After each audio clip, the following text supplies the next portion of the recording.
Thank you everyone for joining us today, and a warm welcome to all our guests, customers, partners, peers, and colleagues. During the next 90 minutes, we will take you on a journey to deliver an insightful session on procurement transformation with SAP Ariba, covering many aspects that is relevant to your business, including a system walkthrough. Please be advised that this session will be recorded for quality and training purposes.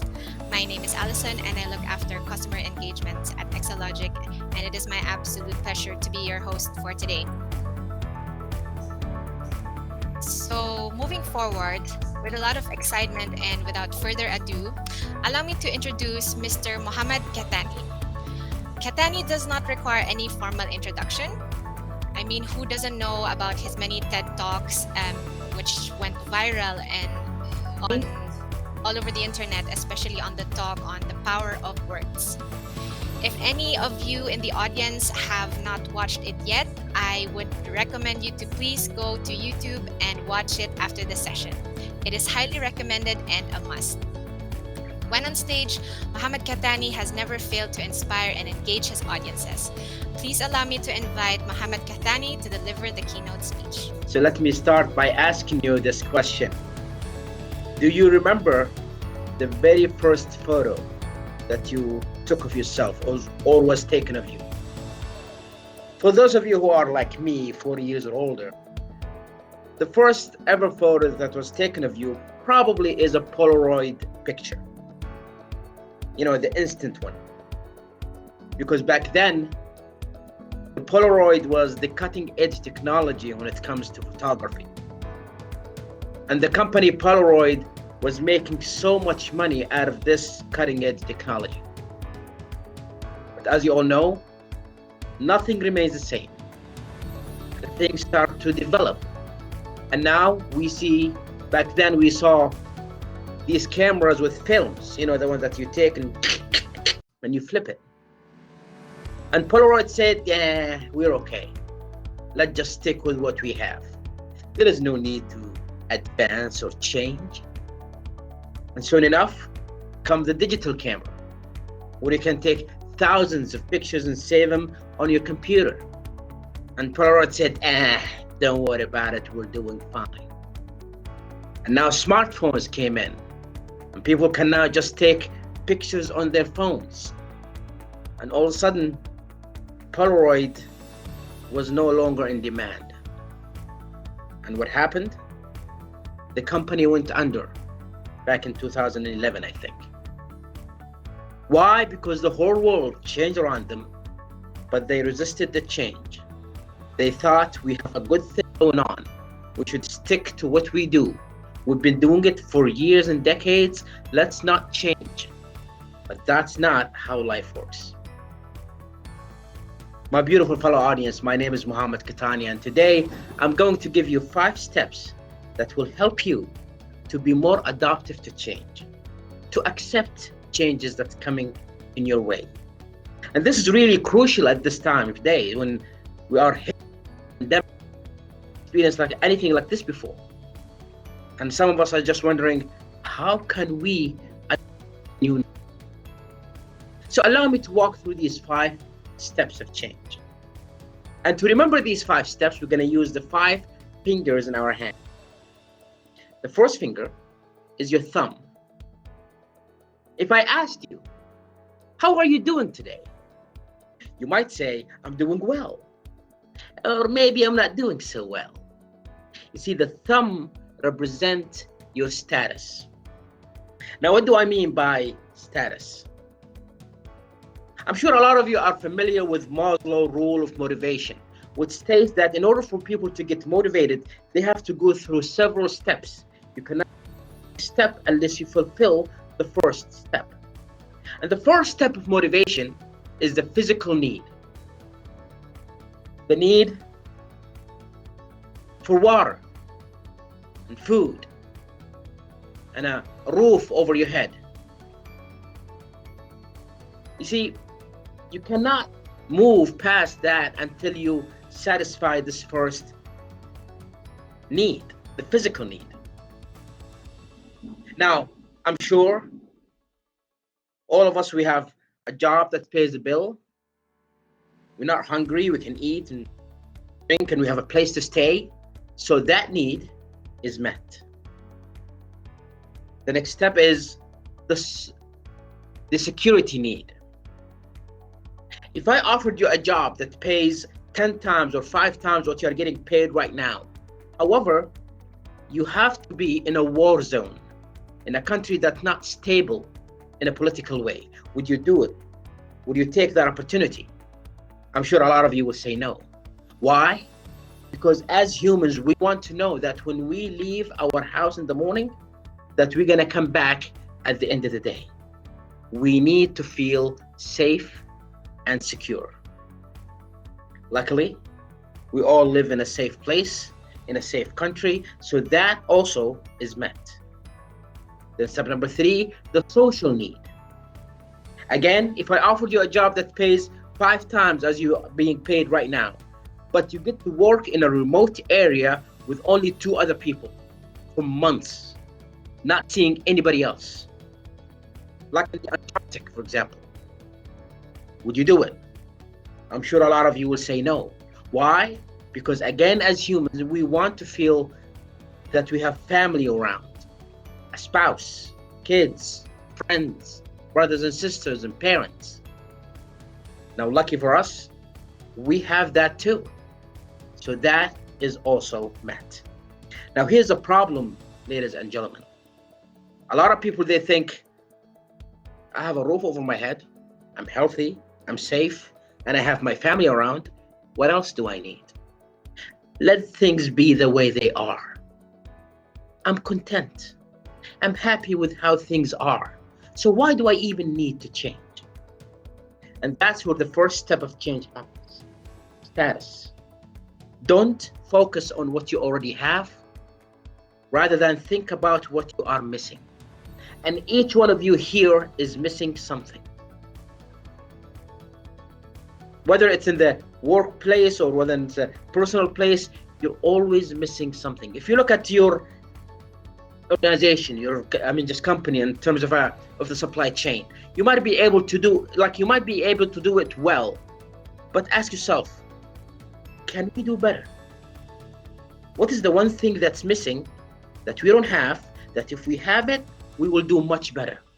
So that's step number 1. Don't focus on what you already have, but rather than what is missing. Step number 2, focus.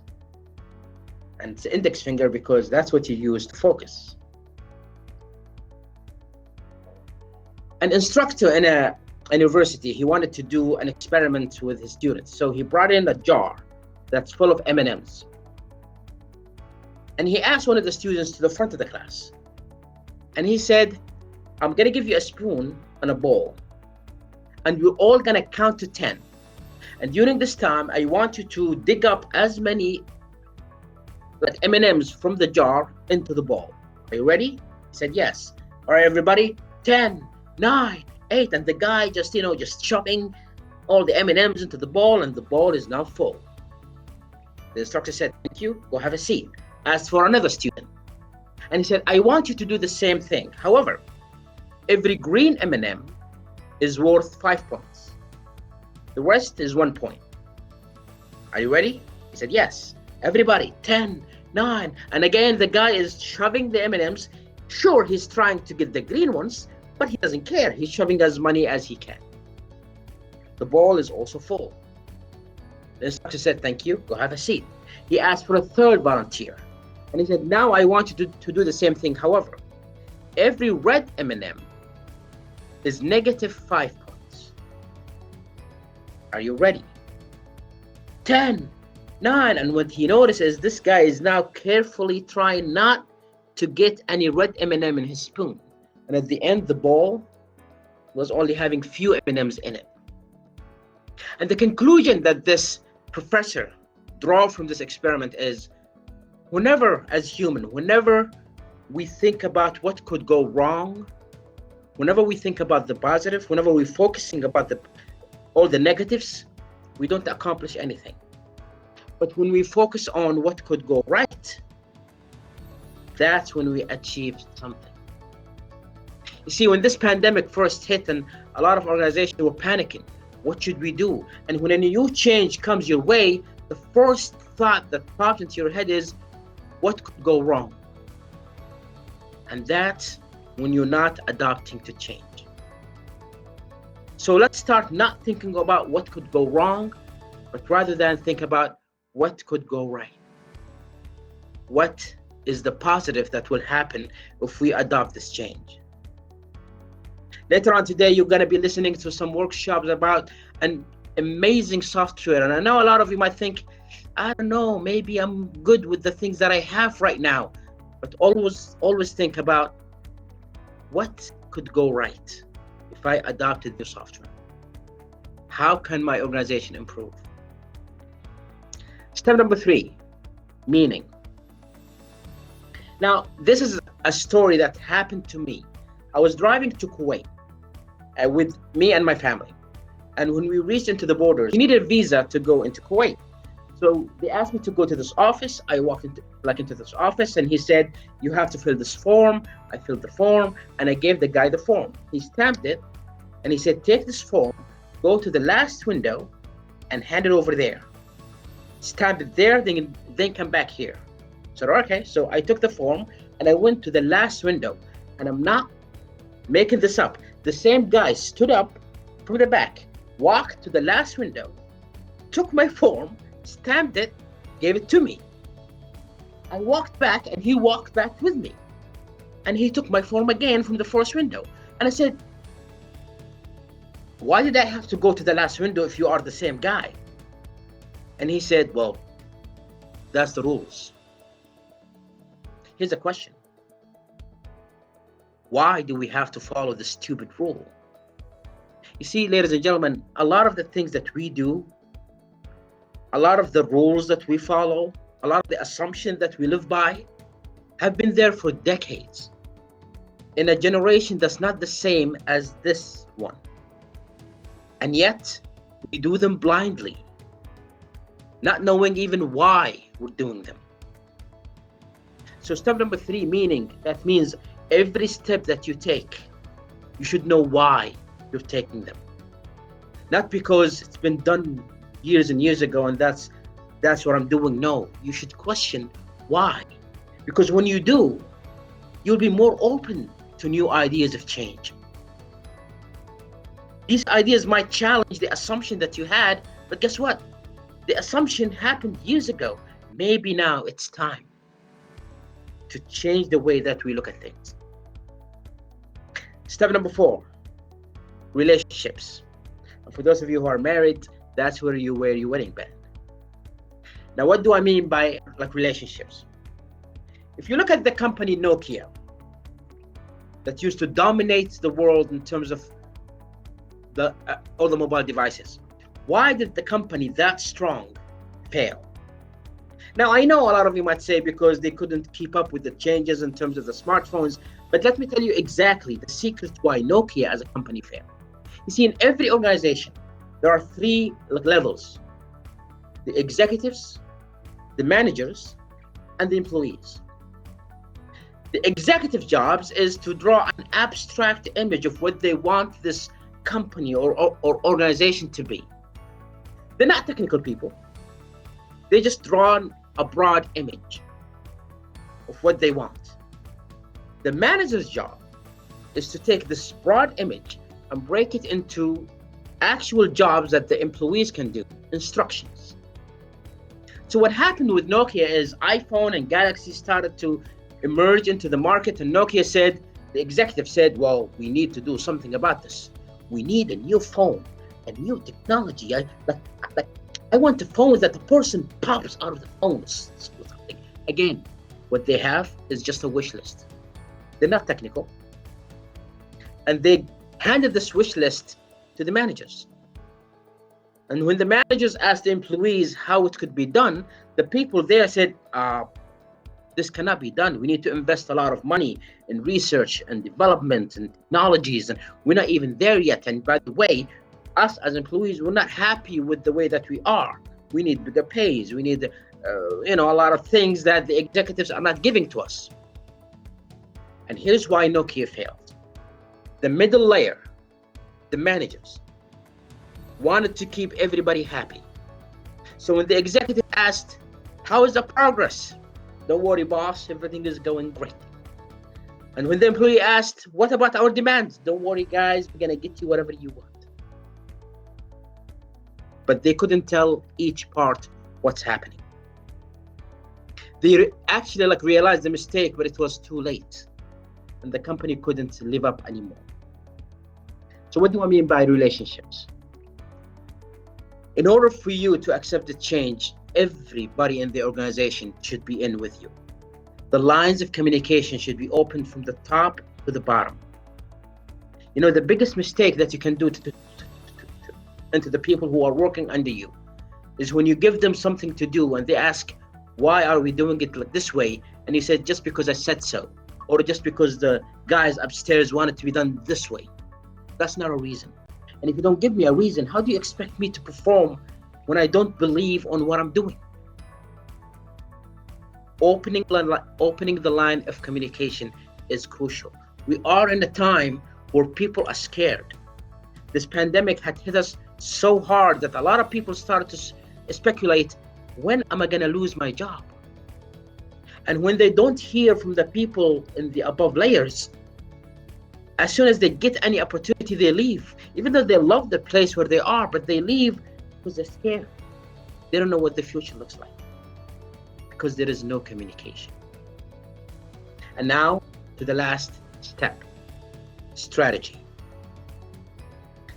I had a friend of mine who used to weigh 160 kilograms. The guy was huge. And one day he was rushed to the ER because he had a clogged artery and he almost died. And the doctor told him, dude, you have to lose 80 kilograms.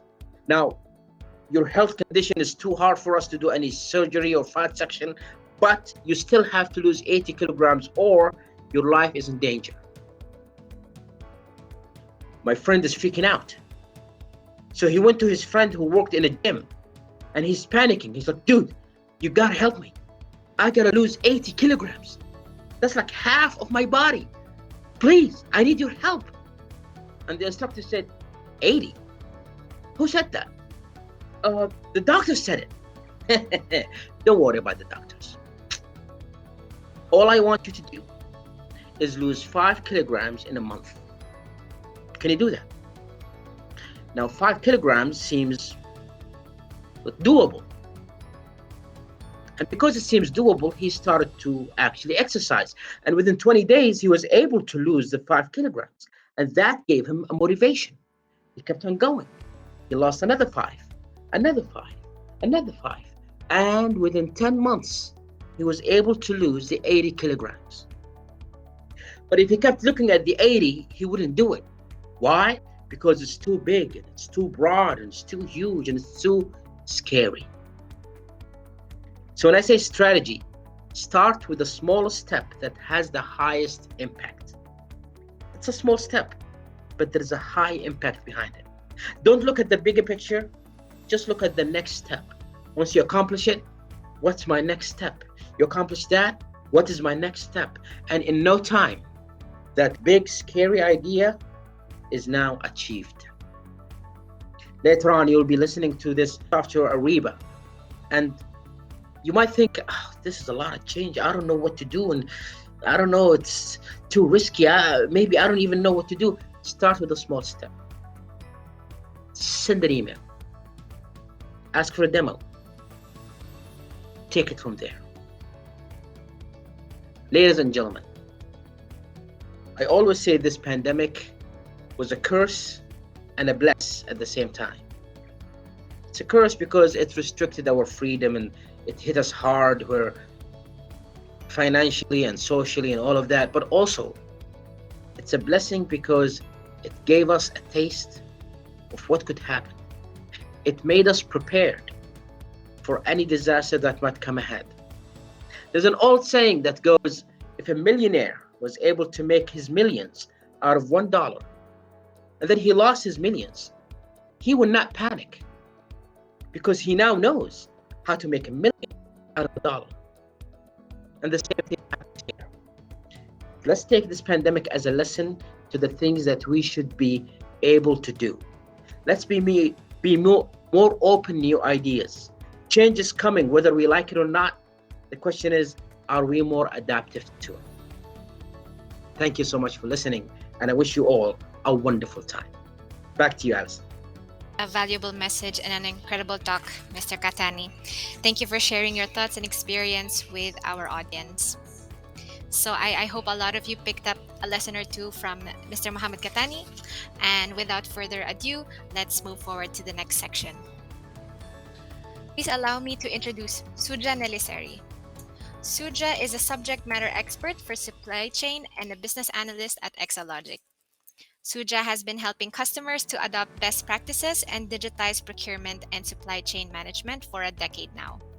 Before embarking on helping customers digitize processes, Suja acquired hands-on experience as a procurement manager and understands the perennial problems, challenges, and gaps in procurement.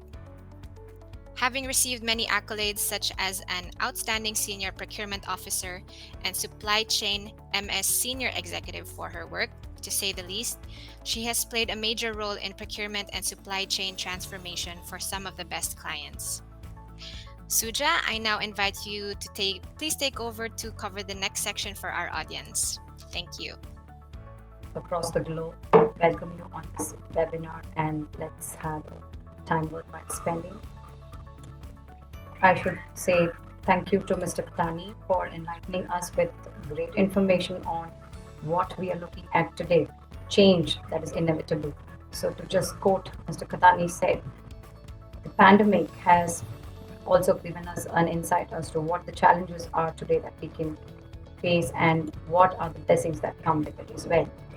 So we can't predict the future, but we definitely can make the future better by adapting to change in the right way, meaningful and strategized manner. So thank you, Mr. Katani, for enlightening us with these inputs. And I'm here to say the pandemic has made it imperative for best solutions with procurement and supply chain solutions. And today we are here to discuss as to how we can make this even more better to enhance our business goals. So I would say challenges also give us more options to find solutions, and we have several challenges that we face when we come across the change that is happening across the globe. So the pandemic definitely clarified the imperative of procurement and supply chain functions and what defined the strongest, most adaptable to the organization solutions. I would be covering the challenges, the introduction, and the benefits that we have with SAP Ariba. Prior to that, I would just say procurement leaders who want to embrace change that is in the digital transformation to adapt to their organization definitely would want to improve their supply chains to rule out any obstacles that can hinder their processes.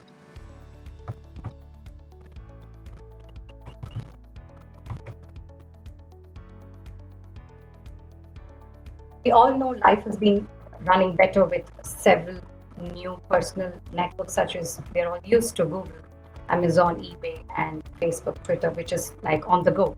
But we always have the other obstacles that we face due to, our clients not in line with the trading partners, where we have several resources, we have our opportunities, and we have our options to make the best use to enhance our business goals. However, we result with wasted time and higher costs where the supply chain and operating processes are suffering. And we also miss out on the opportunities where we have the buying and selling opportunities, and delayed payments and overpayments, or definitely, arriving at slow cash flow. We also have limited visibility and elevated risks, and thus arriving at poor compliance because we are not in touch with what is happening around us. So in a way, we are actually suffering from a corporate epidemic, which is the poor collaboration. So how do we get this collaboration in place? And that is why we have SAP Ariba. SAP Ariba and the solution provider, which can give us the best kind of end-to-end solution. It helps in optimizing our results in half the time. introducing SAP Ariba to you all.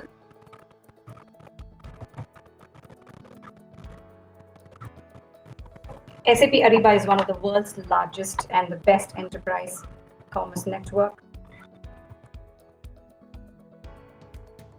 Businesses of each size can link to their market partners anywhere at any time from any tool or device to buy, sell, or handle cash more effectively.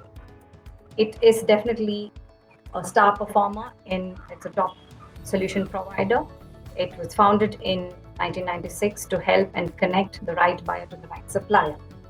However, the founders also wanted to address a major concern, which is cutting down the purchasing time and the cost to enhance the business goals. And therefore, we have the powerful tool called Internet.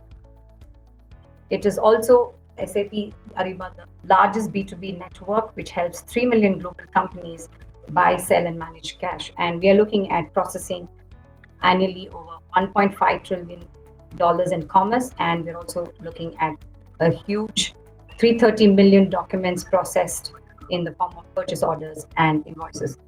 Ariba and SAP have come together in the cloud operations. Ariba started off in 2010 and was later acquired by SAP in September 2012 and is currently operated as Ariba SAP company.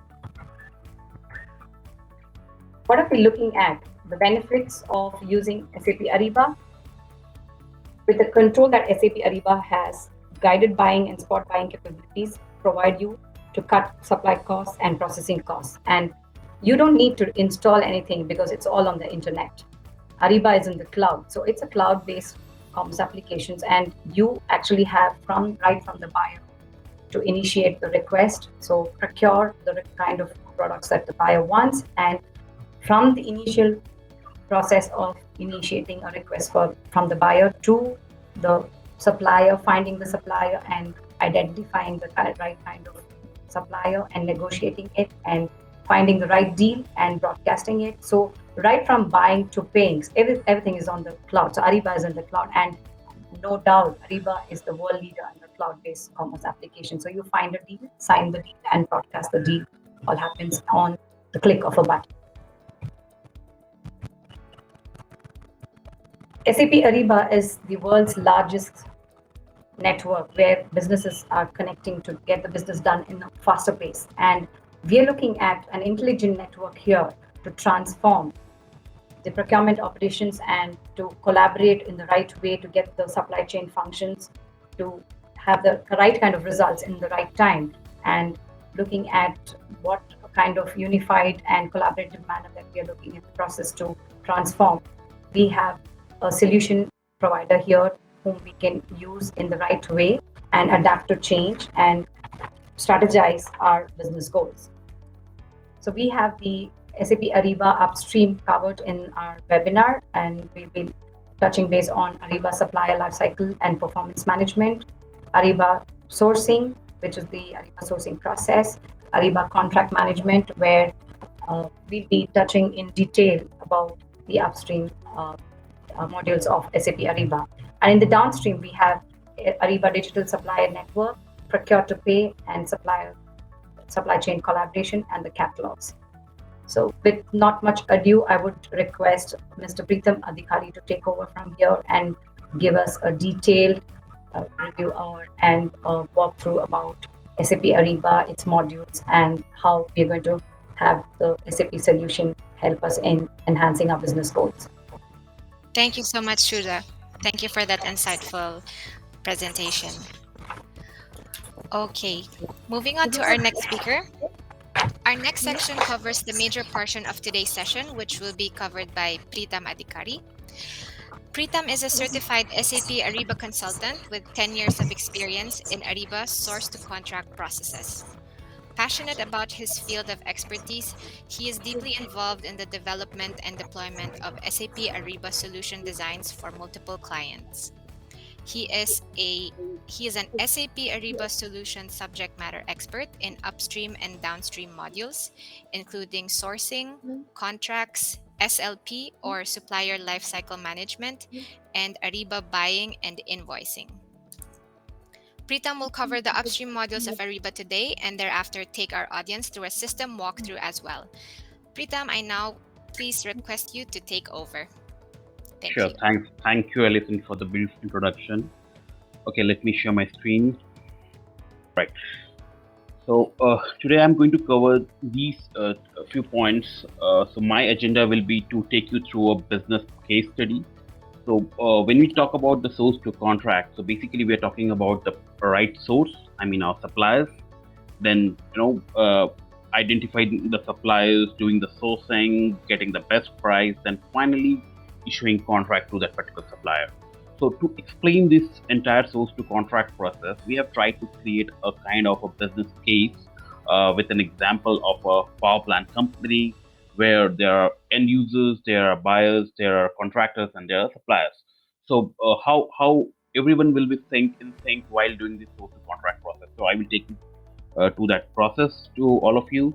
Then follow on, we'll also I would like to take you to the process flow which we normally design or we normally uh, you know uh, implement while doing this SLP modules, the sourcing modules, and the contract management modules.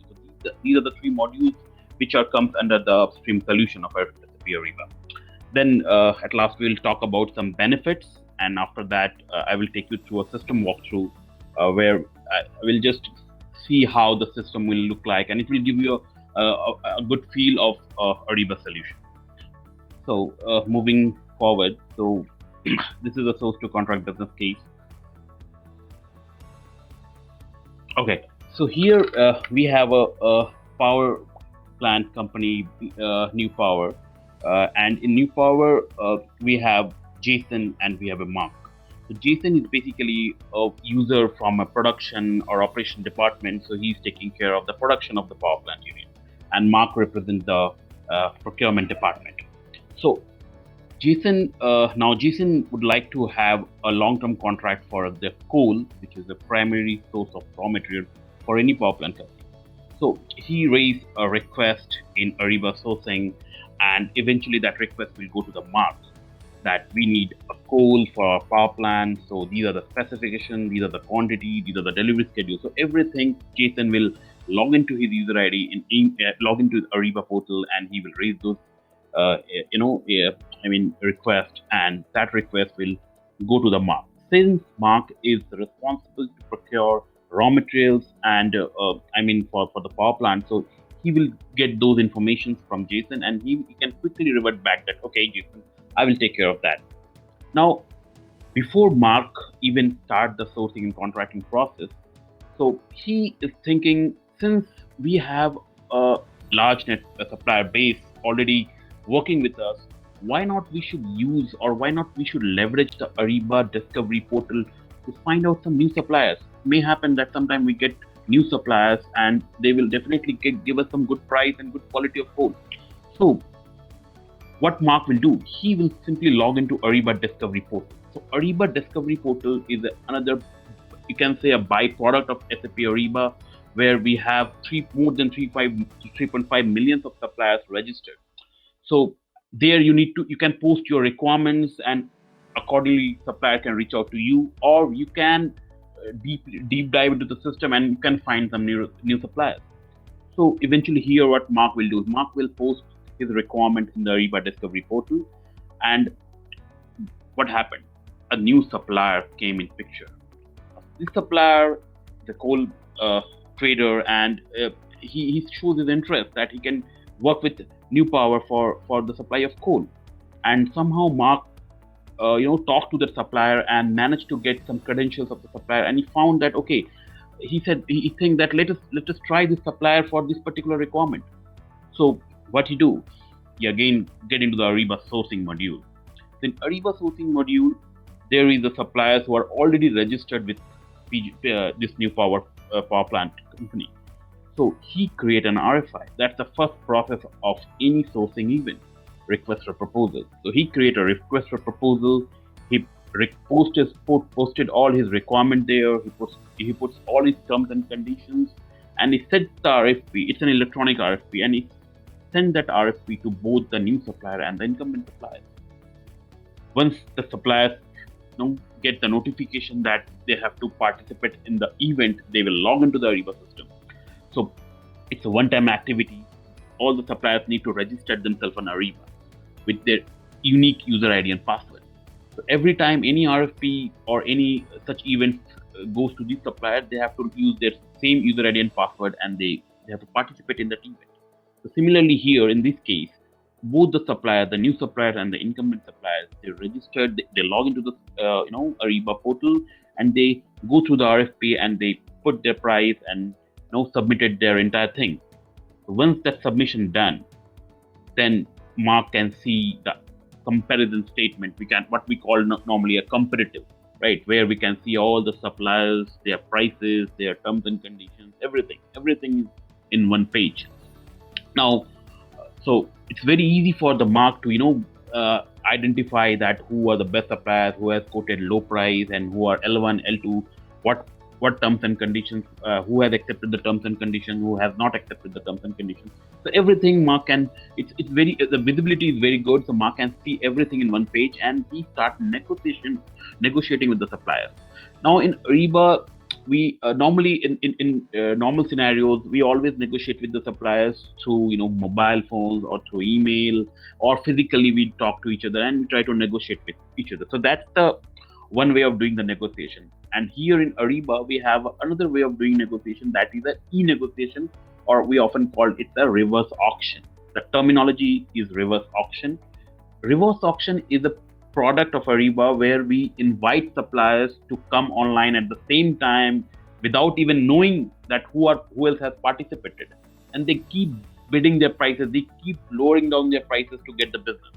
And that's the essence of this particular event, that without even knowing who are participated, the supplier always try to get the business and they give their best price. They try to give the best price. So here, the similar way Mark have negotiated, and he found that because of the invitation of this new supplier, the price has drastically reduced. So finally, that Mark, finalized one supplier, and he initiated the approval process. So in Ariba, we can set approval process. So and that approval process can be based on multiple parameters, of course. So like pricing, or the commodity type of commodity, or the region.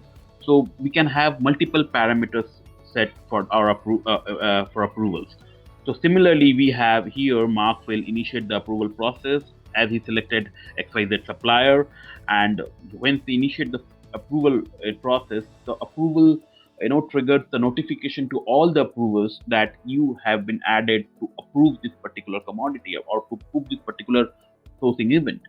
So once that approval is being done, then ABC Corp, it's a supplier, it's finalized based on the price, delivery, etc. So the ABC Corp, Mark have decided to award this business, and that has been approved by the approvers. Now, in case if someone did not approve that, what happened? The notification will come to the Mark that this approval has been declined by one of the users, and because of this reason, the approvers will have the option to give a comment that why, if you want to disapprove it, that what's the reason behind that. Then eventually Mark will again talk to the supplier, and that back and forth communication can happen between both the parties multiple times. And whatever is being done, everything will be noted somewhere in the Ariba. Tomorrow, if your audit came and says, hey, why this has been done, why the price, what's the reason that you have done this price finalization? So you have that log in place, right? So you can always show it to the auditor that, okay, this is the reason why the price is this. So that kind of control and that kind of visibility is there in Ariba. So for example, ABC Corp has been finalized for this particular contract. So what Mark will do. Now the next process is the contracting process. So basically, in every organization, we have a different team who is taking care of all these contracts, because a contract is a legal document, right? So they have a lot of clauses, terms and conditions, etc., etc. So here also we have a contract management team, and the lady is Ada, and she basically take care of all the contracting. So what Mark will do, Mark will initiate the contract process, and he will raise a request for Ada to create a contract and initiate that. So once Mark initiated it, so Ada contract manager came into the picture, and she will get a notification that, okay, Mark has raised a request for a contract creation. So she'll get notified through an email. But at the same time, if you see here, Mark, since this supplier is a new supplier, but Mark don't have enough idea that what the supplier is, how he's capable of, and what his actual credential is. So, but he knows that this supplier can be a very potential supplier in future. So he will initiate a supplier onboarding process. So in Ariba, we have a module called Ariba SLP, Supplier Lifecycle and Performance Management. So in that module, we can define a process through which you can always onboard your new supplier in a very systematic way. So at the same time, Mark also initiated the supplier onboarding process for this new supplier. So eventually, in the next slide, we'll see how a new supplier can be onboarded through the SLP module. Okay, let's go to the contract management. So here, Ada as the contract manager, she will again log into the system, and she can see that, okay, Mark has raised a request for contract creation, and eventually she will initiate the contract process. So she log into the Ariba contract management module with her own user ID and password. And now the first step of contract creation is the contract draft. Contract authoring.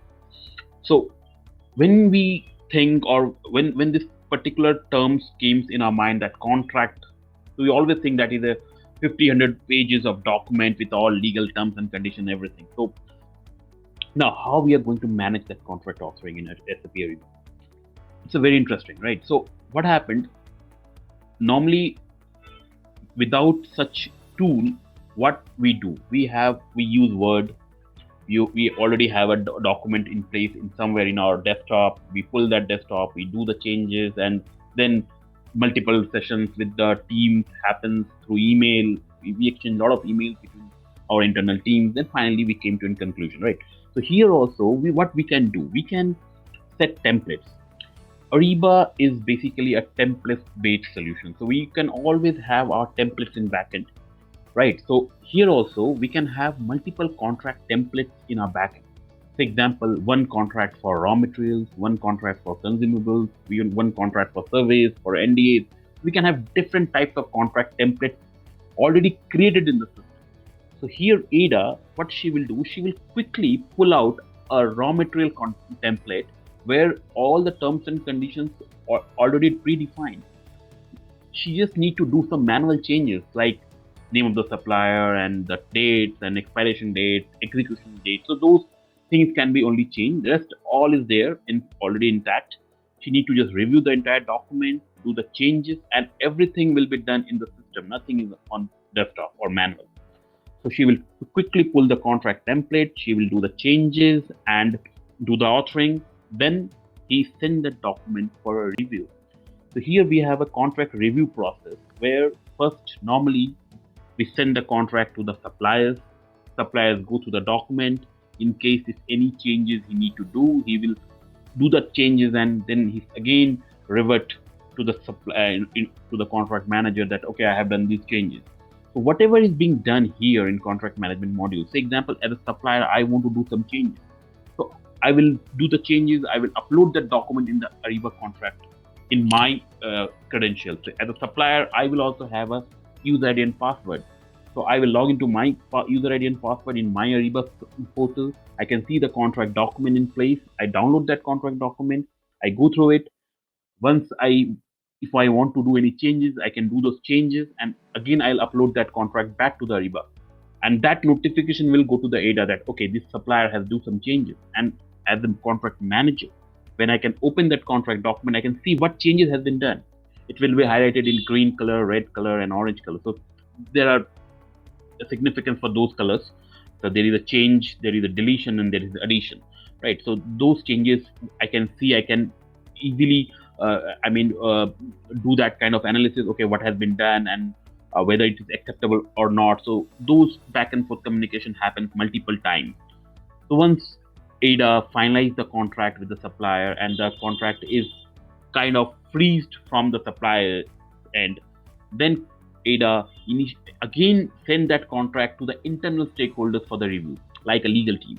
to check the legal terms and conditions. So she will again, initiate an internal, internal review of the contract with the internal team members.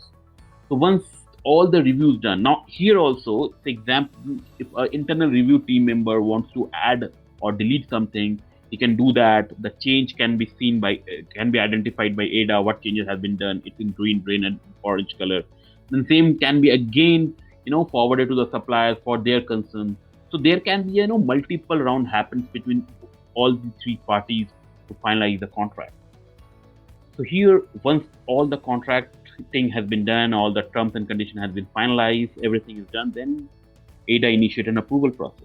So similarly, the way we put an approval process in sourcing, we can have our approval process in contract based on multiple parameters. Once that approval contract is approved, then finally we take the signatures. It can be a manual signature or it can be an electronic signature. So Ariba is already, comes with Adobe e-signature and the DocuSign feature. It is already enabled in Ariba. So you can use these online e-signature tools to get your contract signed. And once that signature is being done, then finally you publish that contract, and that contract will be in place. So you issue the contract, and it will go to the supplier, and the supplier can anytime he can go and see the contract document, but he cannot do any changes. But he can always review the contract time to time basis, right? So this is the source to contract process which I've tried to put in a case study, and it will definitely help to understand better. Now, so here in this process, if you see, we have three modules in place. So these are the three different modules of Ariba Upstream. Supplier lifecycle management, which we use to onboard a new supplier through a process. We have a sourcing, where we do the sourcing process with the suppliers. We have multiple steps involved in sourcing, so that we normally do in the sourcing module. Then we have a contract module. We have multiple steps involved in contracting, so that we normally take care in Ariba contract module. So let's go to the let me go to the Ariba supplier management process, where we can see I can show you how a new supplier can be onboarded. So before that, we have let me ask you a question here. So can we have a first question for the audience, Alison? Yes. So I hope you will be able to see our first poll question. We would like to know, do you have an effective supplier management system where one can find and retrieve the right supplier for the right commodity or service? We encourage our participants to join. Okay.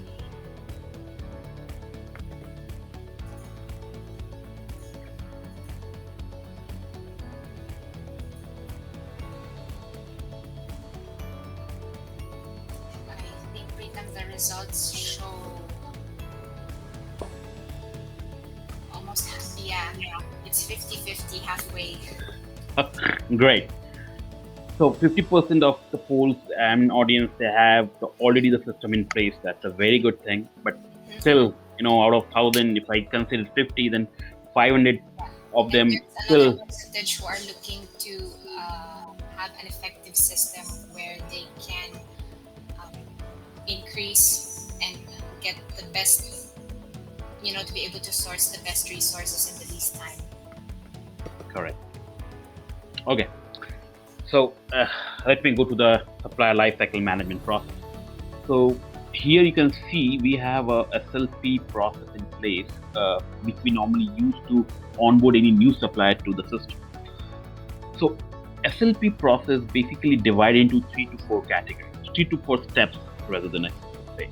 Right. So the first step is the request step, where anyone from the organization, it may be an end user, it can be a buyer, it can be anyone.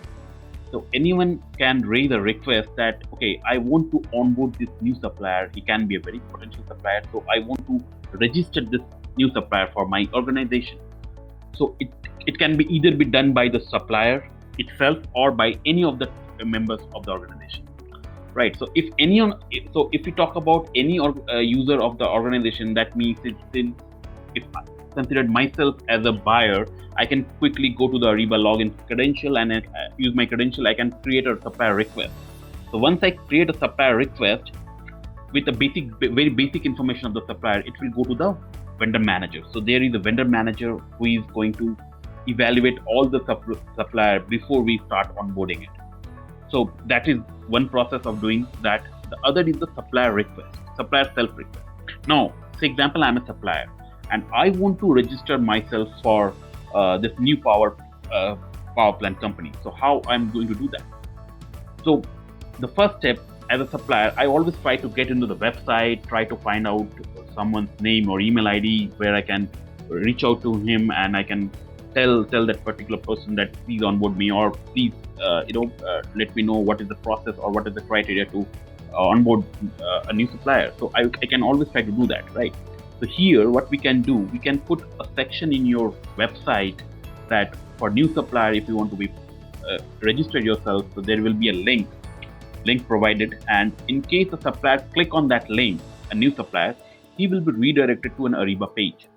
So it's a basic form with some very basic information. You need to put all those information in that particular form, and once he submit it, it will go to the vendor manager. Similarly, the supplier request submitted by the buyer. So with a very basic information. Now the vendor manager will be able to see the supplier name and very basic information, and then he will take a decision whether he want to initiate the registration and the next process, or he will simply deny it. So he have both the option, and one more option is there that if you want any additional information, he can always ask that, okay, I need some additional information, and if he click on that additional information tab and put his comment, that comment again go to the supplier or to the requester that, okay, these information has been raised by your vendor manager. So once that request is being approved by the vendor manager, then the next process is called supplier registration process. So we have a registration process where we ask certain questions to the suppliers. It's a questionnaire set with questions like company information, balance sheet, certifications, bank infos. So all the fields all the information which are required basically in your ERP system, right? So we have normally we maintain a vendor master in our ERP. So all those information we ask in a registration process. So here a person who is initiating this registration process, once he initiate this registration process, that a link will go to the supplier, and the supplier need to log into the system and he need to register himself. If he is already registered with some other organization, he need to use your old user ID and password, and he can log into the system and he need to fill all that questions which has been asked. So once that question is been filled by the supplier and he submitted the set, then it will come to the vendor manager for an approval. Then when the vendor manager, and it can be, an approval can be anyone, right? So you can set approvals to maybe a senior of the vendor manager or a head of the department. That kind of approval you can always set. So that person will review the document, can see what exactly the vendors have given the information, you can see it, and you can approve it. Once that approval is being done, that vendor is a registered vendor for your organization. So the status of that vendor is now changed to a registered state, right? But now what? So that vendor is registered, fine, we have the information. Now what SAP recommend, or what we recommend, that before start doing business with that particular supplier, we should know, right, what commodities that vendor will be able to deliver, whether the vendor is eligible for those commodities or not. So we initiate a qualification process. Here we have a separate process called supplier qualification process, where we ask questions. Again, it's a set of questions based on my commodity. Now, say for example, we have 100 types of commodities in our system, and for qualification we have a set of questions, but those questions will be always been toggled between my commodities. If I want to qualify, want to initiate a qualification round for a coal, the questions will be different. Similarly, if I want to initiate a qualification process some services, the question will be different. Those configuration can be done in Ariba. So here also, based on my commodity, some certain set of question will go to the supplier for their response. It's a qualification round. Qualification set of questionnaire will go to the supplier. They again have to log in, and here every time any such thing happens, supplier will always get a intimation in his email that you have been requested to participate in the qualification process, right? So here supplier log into the system, he will fill the questionnaires, he give the answers, and he submit it. Once he submit it, again it will go to the vendor manager. He will see the responses, and based on that, he will take decision whether he want to approve that or reject it. If he reject it, supplier will get notified that you have been rejected because of this reason. If you accept it, approved it, then it will be considered as a qualified supplier. Supplier will get a notification that the supplier is being approved for this particular commodity. Now, the next step, and it's very interesting, that designate that supplier as a preferred supplier. So why we designate any supplier as a preferred supplier? Supplier is already qualified for coal. Now why preferred? That means if we qualified any supplier for a coal, and if we make that supplier as a preferred supplier for coal, so every time when we do a sourcing process, that supplier will automatically added in the event. Say I want to initiate an RFP process for a coal, and when I draft that entire RFP event, that supplier will be automatically added in the process. We need not to do and manually select that supplier to that particular event. So that's the reason why we designate the supplier as a preferred supplier. So this is how we onboard any new supplier to the organization through this SLP module of Ariba. Now, so this next we have another poll for our audience. Alison.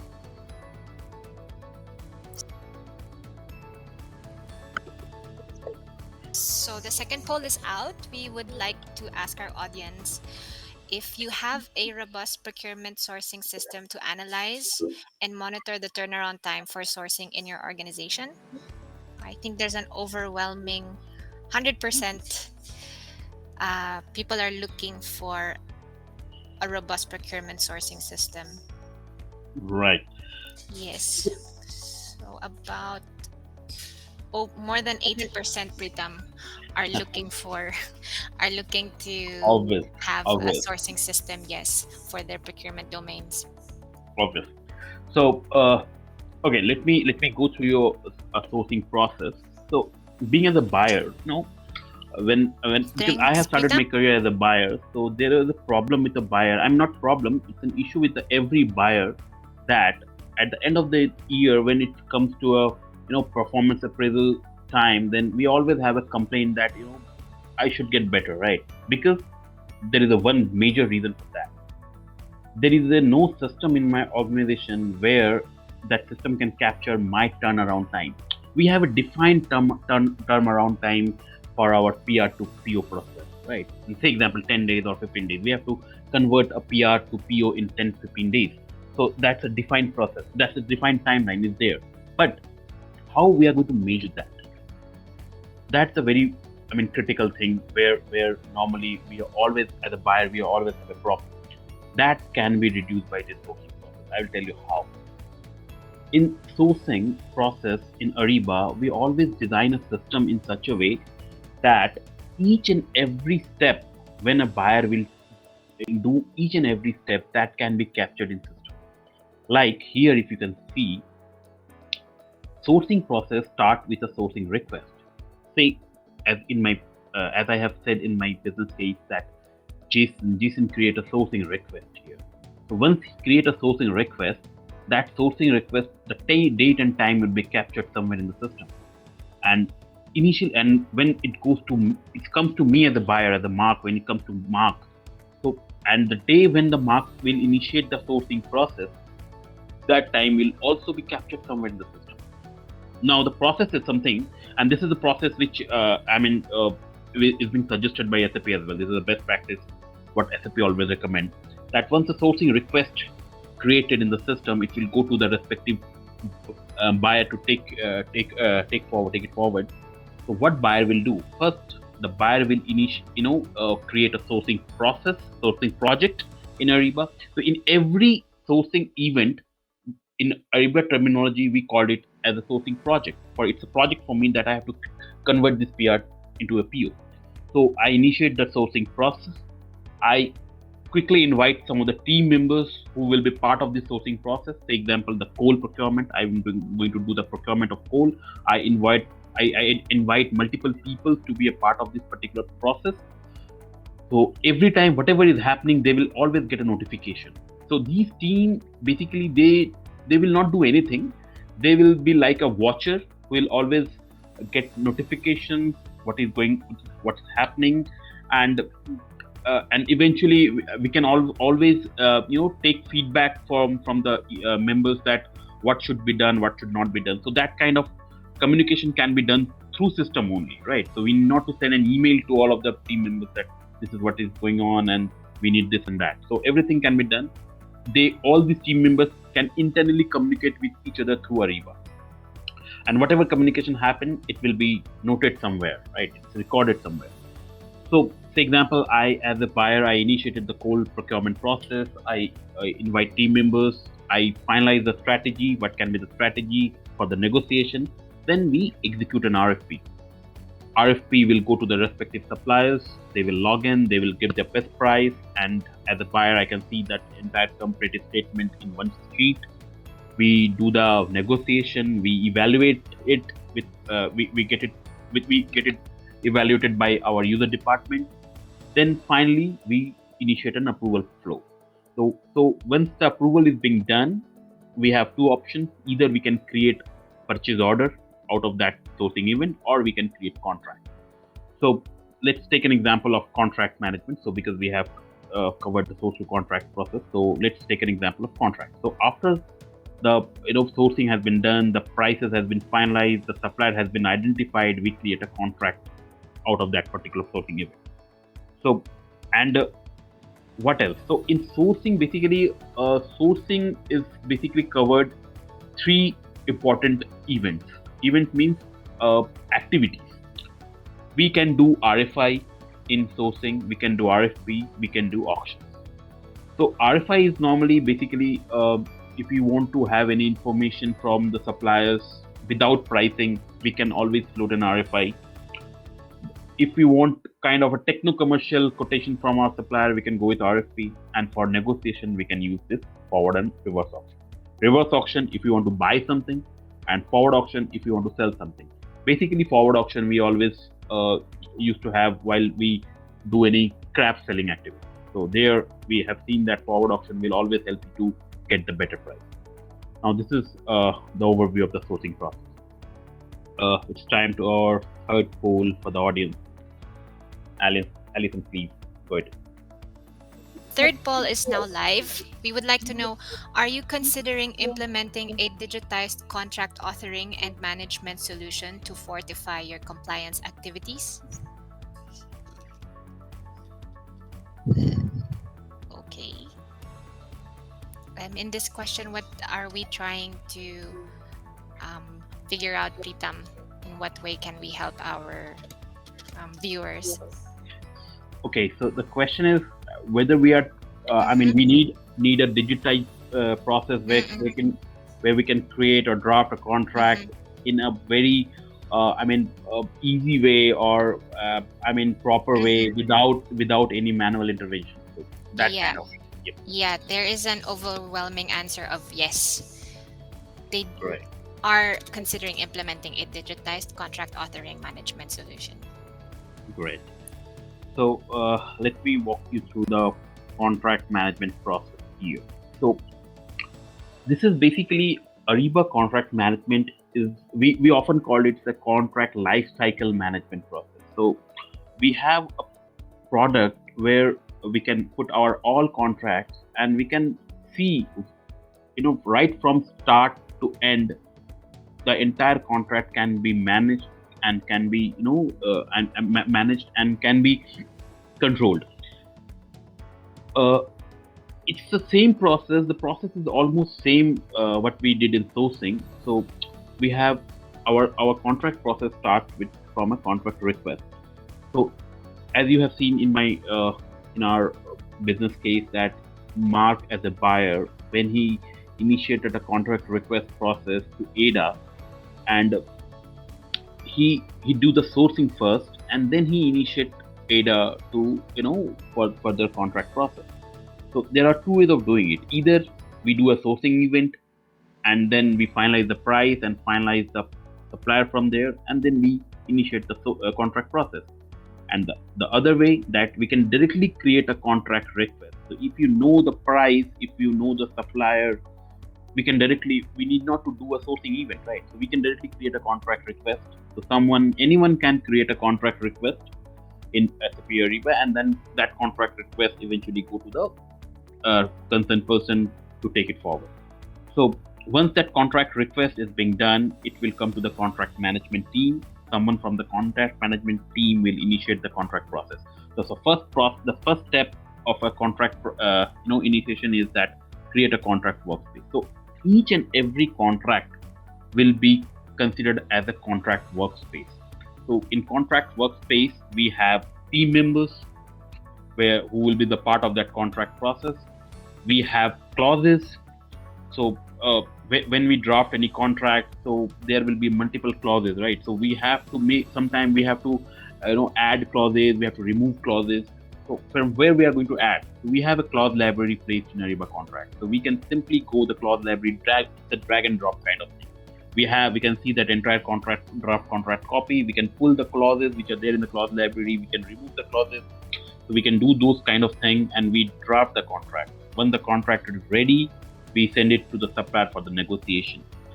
Supplier can see the contract, they can give their inputs, and then multiple rounds can happen. And finally, when the supplier accepted the contract copy, then we will again initiate an internal review of that contract. It will go to the internal team members, maybe to the legal team or the finance team. They will review the contract, and once they give their heads up, then we take an approval. So we have an approval process in contract where there will be multiple level of approvals can be done, and once that contract is approved in our Ariba system, we can create an operational contract. So if here you can see we have an operational contract created in S4. So since SAP Ariba can be easily integrated with your ERP backend system, especially to S4 system, so you need not to create any contract or outline agreement in your backend system. So that can be automatically done from here only. So you have to just click a button, and the entire pricing information will go to your SAP S4 system, and there an outline agreement will be created. And at the same time, the contract will be there in your contract repository. So tomorrow, maybe 1 year later, if you want to see the status of that contract, you can always log into the system, and through some keywords, you can quickly find that contract and you can see what is there, right? So, and another best part is that this contract management module. So whenever you mention dates like expiration date or renewal date, so all these dates will be mentioned in your contract workspace, and they will notify you before that date came. Say example, you have set notification that I want to get a notification before the contract expire, right? In maybe 30 days before. The system will throw a notification to the supplier, to the buyer, to the other users that this contract is going to expire. So please revisit that contract. So that kind of updation will always be given from Ariba. So it will help you to update yourself and update the contract. Yes. So this is what the contract process is all about. Okay, now we'll talk on some partial list of benefits of Ariba. So here we have 3 modules: Ariba sourcing, supplier, and the contract. So the best part, what I said earlier, that's sourcing optimization, right? So it will help you to reduce the sourcing cycle time. It will help to reduce the manual effort and the entire turnaround time. So Ariba will always have a pre-configured reporting, and you can also do configure report as per your requirement. So the reporting is something you can have those kind of reports which will show you what is the turnaround time has been taken by the particular buyer to finalize purchase order, right? So that report you can pull, And it will be easy for you, to explain your management that, okay, why, if there is a delay, why there is a delay. It has been stuck in approval. So because the approvers take time to approve it, that's the reason the delay happens. So that kind of reporting can be done from sourcing. Then we have indirect savings, right? So indirect savings in terms of time, in terms of stationery. So because everything is in system, there will be no manual intervention, no email communication required. You can do everything through Ariba system and seamless integration. So sourcing, again, we can have a seamless integration with your ERP. So we'll talk on the integration as well. Now, supplier collaboration. So supplier collaboration, I want to say here about the supplier SLP module for the supplier onboarding. So we have a very effective way of supplier collaboration. We can design a process, a streamlined process to onboard any new supplier. It's a transparent process, and the best part. So once a supplier is being registered and qualified in your system, so if you go to Ariba and if you want to find, I want to see this supplier profile. So everything is put in one place. If you type that supplier, you can find the supplier, and then you can see everything, his certifications and whether he is registered or not, whether he is qualified or not, contact person, everything. And say example, now it happens, right? The supplier, the organization, the suppliers, there is a concerned person to whom a buyer usually interact day-to-day basis. But after 6 months, that supplier, that particular person, he left job, and then someone else joined. So in Ariba, there is an option that he can always update it. So in similar way, the portal is open for the suppliers. They can simply log in and change that contact person name, number. And once that is being done, that notification will again come to the supplier manager, and he need to approve that. Once he approves, then only that change will be reflected. So that is the reason why we call it the better collaboration. Now, the third is the contract lifecycle management. So of course, we have a very robust contract authoring system with a very good contract repository system. We can have all our contract in one place. We need not to file them and make a file and keep it in a store. So that can be eliminated completely. We have libraries where we can put all our clauses, and we can use all those clauses during the contract authoring. We have a dynamic reporting system, and it's a native integration happens. So integration is very easy with your backend here. So we have some process benefits like process change.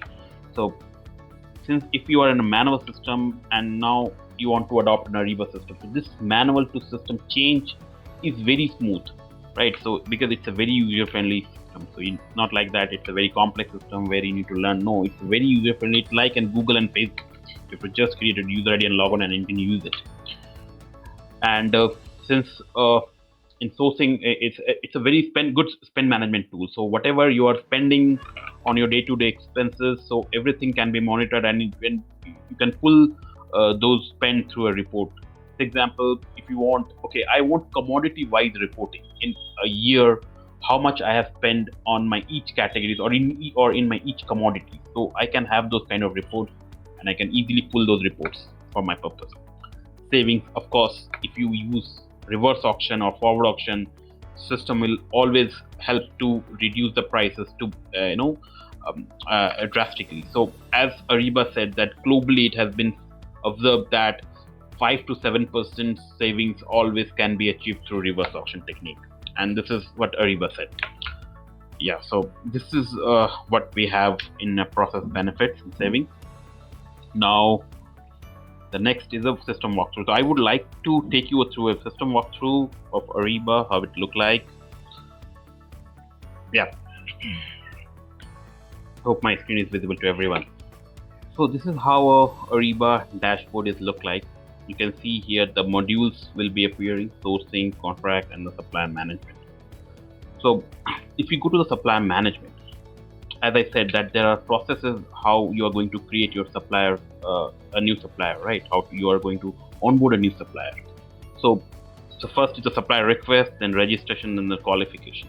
So if you see here, anyone if raise a request for a new supplier, so he will appear, that supplier will be appeared in this particular tile. So if you see here, These are the 5 suppliers which has been requested by some user, and these are approved. So that's the reason why they are here appearing as the approved supplier for supplier request. Someone has raised a request for to approve this particular supplier, but that is still in approval. So this hasn't been approved. So that's the reason it's in approval stage. Now, if we go to the registration, you can see there are certain suppliers. There are 4 suppliers. Out of that, 2 suppliers are being registered. I mean, this supplier have filled the form, they have submitted the form, and finally the vendor manager has approved the supplier. But these 2 suppliers, they have been invited, but they have not submitted the form. They have not filled the questionnaire and submitted it. That's the reason why they are, the status is invited. And the third step is the qualification step. So here you can see these 2 suppliers, they have been qualified for this particular category. So they have qualification round has been initiated for this supplier. They have filled the form, they have submitted it, and it came to the vendor manager, and the vendor manager have gone through that form, each and every question, and they have approved it. That's the reason these 2 suppliers are qualified for this category. So, and say example, now I want to go to this particular supplier. I want to see the profile of this particular supplier. So what I have to do, if I click on that supplier, so this is the supplier profile. We called it a supplier 360-degree view. You can see we have a summary. We can see the summary like name, who is the name, email ID, address. Then we have a contact detail, who is the contact person. We can see that. Then ERP details. So since we can integrate the system with our ERP system, so whatever ERP data is there, vendor information, so those will be appear here once my system is integrated. So it's a two-way integration happens, right? So say example, you are inviting a supplier through Ariba, and you have created the supplier in your ERP system through Ariba. Then any changes is being done in your ERP, that will become here. Any changes will be done in Ariba, that will go there. So that both way synchronization is there with Ariba. Now we have certificates, right? Certificates means, for example, VAT registration certificate or ISO certificates. So whatever certificates you are asking your supplier to update here. So if you want those informations, those certificates will be appear here. And say example, any certificates going to expire, so that notification will again go to the supplier that this certificate is going to expire. So that kind of notification Ariba will trigger. Then we have a registration. So you can see the supplier is registered, right? And if I want to go through what the questions the supplier has answered, I can always go to that questionnaire set as well. I can see these are the questions which has been answered by the supplier. So now this question is 100% customizable. We, as per the customer's required, we always configure this question. So there is no limitations of number of questions, right? So, but basically we ask all ERP details in registration questionnaire. Now, similarly, we have a qualification.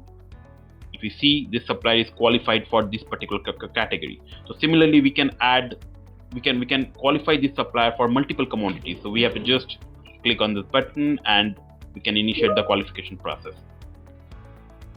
All right. So this is a supplier management view. Now similarly, we have a sourcing. So we can in sourcing we have, if you see here, we have a status that how many RFIs have been done, how many RFPs have been done, auctions have been done. So whatever we can directly create RFIs, RFPs, auctions. We can create a full process sourcing as well. And similarly, we have a contract where we can initiate a contract process. We can author the contract. So everything can be done through these styles. Yes. So let's go back to the system. Yeah. So yeah, over to you, Alison. Much, Pritam. I think we had a very insightful and informative session. The last 40 minutes were high impact and very insightful. Thank you to the both of you, Suja and Pritam. So I think we have a good 5 minutes left to answer some of our guests' questions. Okay, I have one question over here, sent to us privately. First is, how difficult is it to integrate the Ariba with SAP ERP or any other ERP system? So No worries. that question is that how difficult it is to integrate your Ariba system with the ERP. So I would like to answer that question. Yes, So please. since it's an SAP product, so from if we want to integrate your Ariba system to the SAP, then it's a native integration, so there will be no much effort required. We have a very standard connectors available to connect both the systems. But yes, of course, if you want to integrate with your any third party non SAP product, then yes, we can do that as well. But for that, we have to go with some middleware tool, and there are certain limitations that we cannot use all the functionalities of Ariba. So that part is still being developed, not fully developed. Yes, but integration is possible. Okay. We have another question. What is the timeline for implementing S2C processes? Well, it depends on the complexity of business you're doing. So if you see a standard deployment time for all the three modules, Ariba SLP, Ariba sourcing, and Ariba contract, will take roughly 5 to 6 months. Okay. Do suppliers need to pay for anything for using this solution? For upstream, supplier need not to pay anything. For downstream, in certain cases where since in downstream there is a lot of PO and invoices exchange happens, so sometimes beyond certain number of POs and invoices, supplier, there will be some nominal fee for the supplier. Yes, but for upstream, for source to contract process, the supplier need not to pay anything. Okay, I think we have another important question here. If any of the certificates are not available from the best supplier, will the system still accept it? It's if you can you just repeat the question once again, Elephant? Yeah. If any certificates are not available from the best supplier, will the system accept? Okay, so you're talking about the supplier onboarding process. So if we would like to onboard any new supplier and we ask for a specific certification, right? So if supplier will not provide that certificate, so we can create a condition where we can reject that supplier, or we can deny that supplier to be a part of the organization. So that depends on us. We can configure the system in such a way. Yeah, just to add with what Pritham said, I guess the trade licensing and there are some mandatory certificates which needs to be there, else they get rejected or blacklisted. I think that answers the question. Thanks, Suja. Maybe have space for 3 more questions. What is the difference between SAP MM and SAP Ariba? I think we also received these questions earlier before we started this webinar. Okay, so SAP MM, when you talk about SAP material management, so it's a part of our SAP ERP tool, right? So we have a purchase, we can create purchase requisition, we have a purchase order creation, we have invoicing, we have payments. So that part basically covered under the SAP MM module. It's a part of a SAP ERP. But SAP Ariba, it's a cloud product. It is also a SAP product. But here we have a collaboration. In MM, supplier will not have any option to give anything online. They cannot give price online. They cannot compete online. They cannot see the contract online. But here we have a user UI. UI for both buyers and suppliers. So we always said that we have a very better collaboration if our SAP Ariba is in place. Okay. I think our viewers want to see more. They're asking Pritam if he could please do a demo walkthrough source to contract and source to PO. Definitely we can do that. Yes. Great. Just reach us back and we can take this up separately. Okay, last question. If the vendor doesn't have SAP Ariba, how can he manage sourcing? See, if Get right. Any one of you. Get on board with SAP Ariba and we will help you to do that. Yes, Preetham, you can pitch in. Yeah. So see, right now, I mean, SAP Ariba. See, sourcing. If you want to do sourcing, SAP Ariba is not needed for the sourcing. Let me tell you, sourcing the material in a better and efficient way. There, you need the Ariba sourcing. Right. Right. Agree. I think. Okay. Okay. We have our last question from Ruba Zahir. Can we link material codes with suppliers to generate RFQ automatically? We Preetham? can. We can. Okay. I think we've maximized our time and we had a very interactive session and a lot of engagement from our audiences. Thank you so much. Thank you, of course, to Mohammed Katani for setting the tone for this entire event.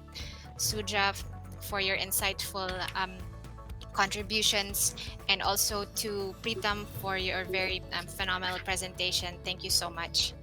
Any last words from the both of you? Yeah, I would just say there's a better way to do what you've been always doing, and just get to partner with SAP Ariba and Exalogic, and we will have a successful go live. Thank you, guys. Thank you, guys. I hope this was very informative and you learned a lot of things from the last 1 hour and a half. For those looking forward to our next session, hopefully we will be able to accommodate or cover the other modules of SAP or other domains of SAP Ariba as well. So that's it from our side. Thank you for joining us, and I hope to see you on the next webinar. Bye-bye.